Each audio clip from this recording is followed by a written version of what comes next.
How are you today, buddy? Buddy. I'm good. How are you guys? Doing good. Would have been a lot better if the Pelicans and Mavs combined for, 108, 109 points in the first half. So before we get in any NFL or college football, any plays for you tonight in the NBA or anything else? You got some tennis maybe going down, anything else?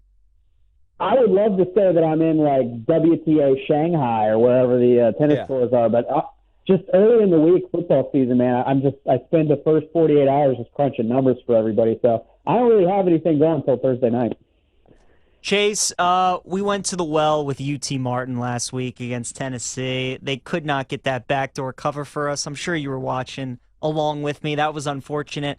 But I want to know if you're going back against the Vols this week with Kentucky, Georgia looming November 5th. You think Kentucky keeps it close, plus 12.5 this week?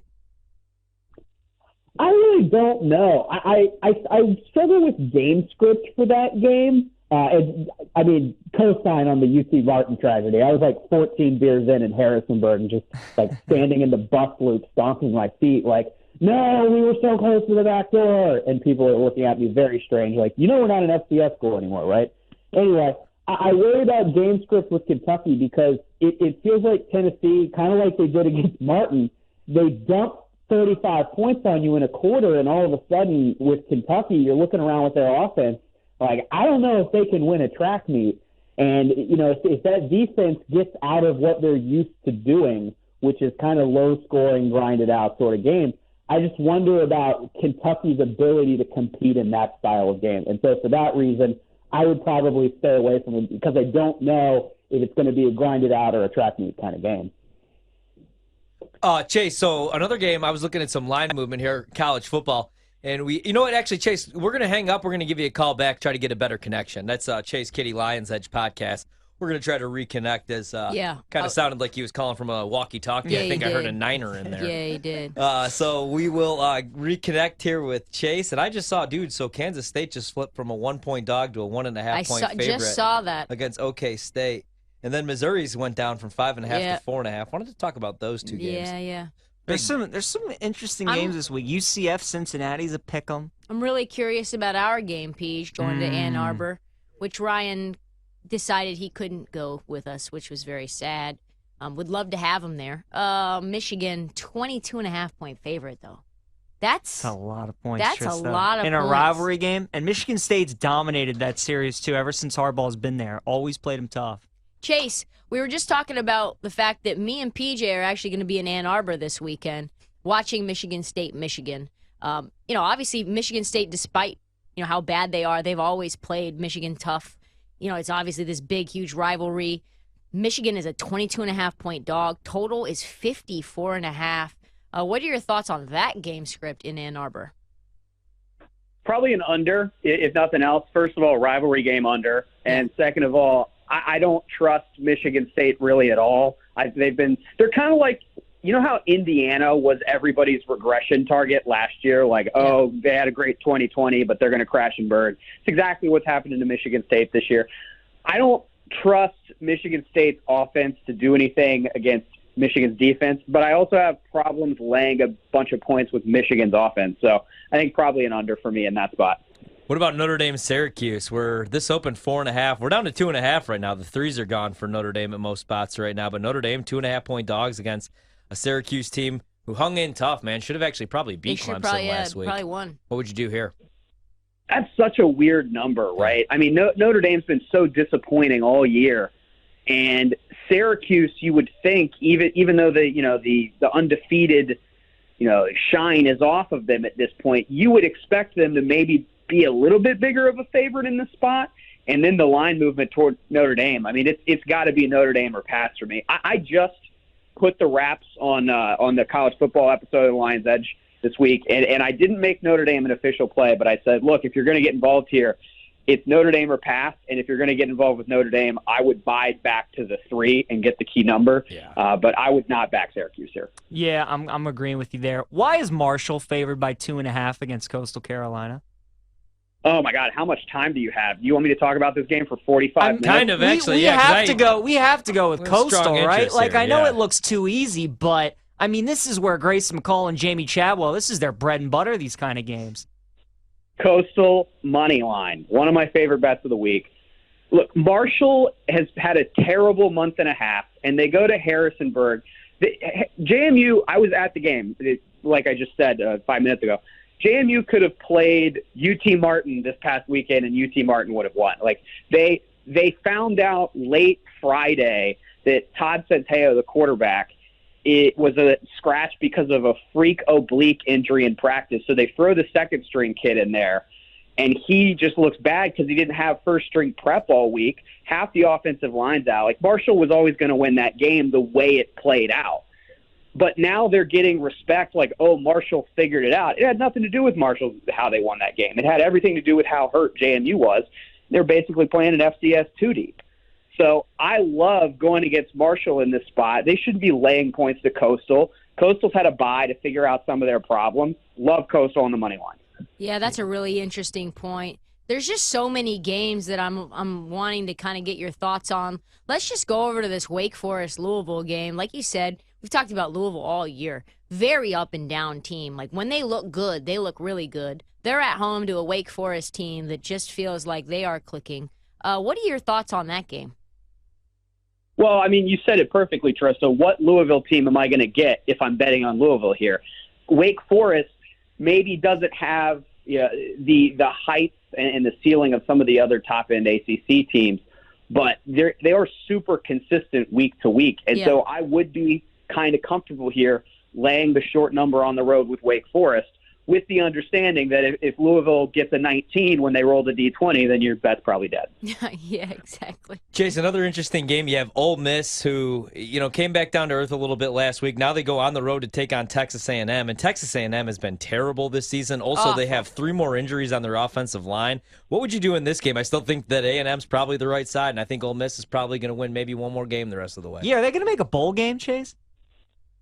So I described this exact scenario for Ole Miss at the beginning of the year, where it was like, look, they're going to be 5-0 or 6-0 when you look at their schedule, but the back end is brutal, and it's why I liked the under for their season win total, not because I thought they were bad, but because the number was so high and the schedule gets really hard late. I agree with you, Ryan. The number is kind of fishy here. Texas A&M, I couldn't tell you anything about what their offensive line is going to look like. I couldn't tell you what the game script is for how they win this game, but when you look at the number, it does seem like A&M is the right side here, because 2.5 is just one of those funky numbers that always kind of makes you scratch your head and go, what's going on there? And the fact that Ole Miss is such a juicy 2.5 on the road against a team that's been so disappointing like A&M, it just kind of raises my dander a bit. Chase, one of my favorite spots I love betting in college football is when a team loses on a look-ahead spot and then backing them the following week. We saw that with Kansas State losing to Tulane, and then they beat Oklahoma. This week, it's Central Florida. They lost to ECU last week as 5-point favorites. Now they host Cincinnati, and it's a pick-em, -110 each way. I like UCF, one of my favorite plays of the week. What are you doing in this game? I don't really know, to be honest with you. I don't know if I'm going to get to a side by the end of the week. I guess I lean UCF, which is a bit of a departure for me because in a pick'em situation, I usually favor the road team just because of the meta. You pull 100 bettors and you say, hey, which side do you like here in this roughly even game? They're going to favor the home team, and so you're going to have a ticket and a liability handle that's tilted toward the home team, so I kind of favor the road team.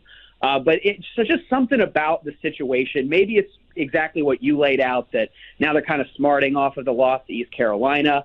I thought the better situation with UCF and Cincinnati, honestly, was if you went back to last week, and this isn't me playing the result because I said it last week on the podcast.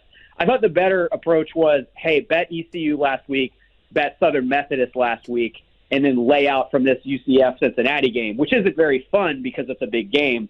But I just thought the spot was a look ahead for both teams, and the numbers were more favorable. So that's probably what I'm going to end up doing. Let's go over to the NFL, Chase. Why?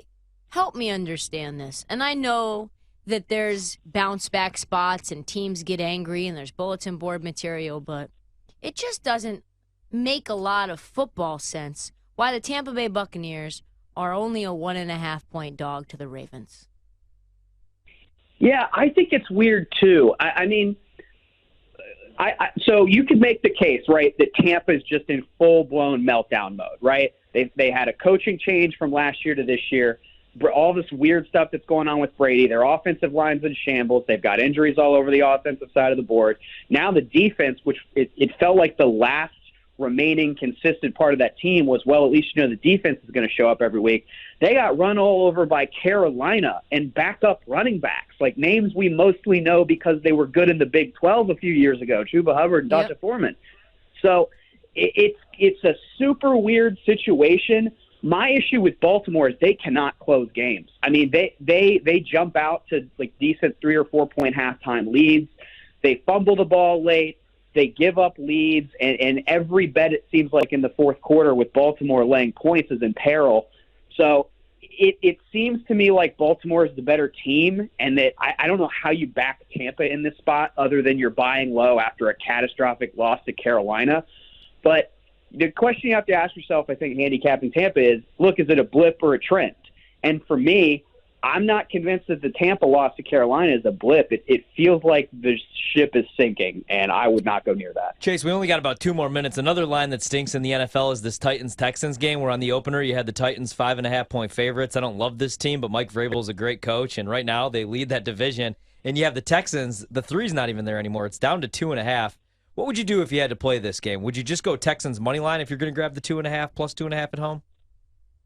I never really want Houston money lines. I like to take the points with them. I think they're a decent underdog. I was with them in Las Vegas last week, and of course, me too. It didn't work out. But I think when you get good points with them, it works out more than it doesn't. I definitely wouldn't take the money line, and even at 2.5 now, you're kind of getting into that zone where, it's a divisional game, but how much do 2.5 points really help you in an NFL spot like that?